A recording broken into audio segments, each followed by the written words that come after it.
నమస్తే, నేను సతీష్. అనకాపల్లి జిల్లాలో గత బుధవారం తెల్లవారుజామున ఒక యువకుడిని ఈ చేప బలి తీసుకుంది. అచ్యుతాపురం మండలం పూడిమడకకు చెందిన 26 ఏళ్ల చోడపల్లి ఎర్రయ్య, ఆయన తమ్ముడు కొర్లయ్య, మరో ఇద్దరు మత్స్యకారులు అప్పలరాజు, ఎల్లాజీ బోటులో సముద్రంలో వేటకు వెళ్లారు. తీరం నుంచి సుమారు ఒక 30 కిలోమీటర్ల దూరంలో వేటాడుతున్నారు.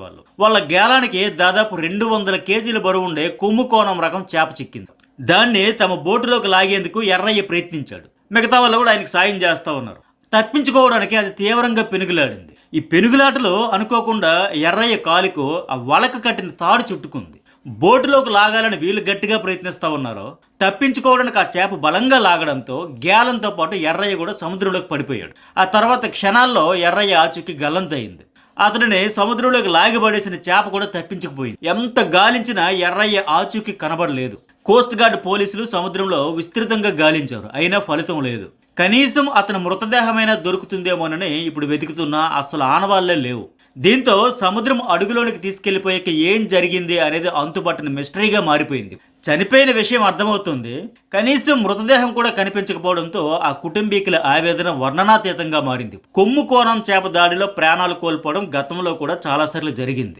2022 ఫిబ్రవరి 2న కూడా ఇలాంటి సంచలనమే జరిగింది. విశాఖపట్నం బంగాళాఖాతంలో తీరం నుంచి 80 కిలోమీటర్ల దూరంలో పరవాడ మండలం ముత్యాలమ్మపాలెంకి చెందిన జోగన్న, గంగన్న సహా మరో ముగ్గురు కలిసి బోటులు చేపలు పట్టేందుకు వెళ్లారు. మంగళవారం సాయంత్రం నుంచి మరుసటి రోజు ఉదయం వరకు నిరంతరాయంగా వేట కొనసాగించారు. బాగానే చేపలు పడ్డాయి, చాలా హ్యాపీగా ఫీల్ అయ్యారు.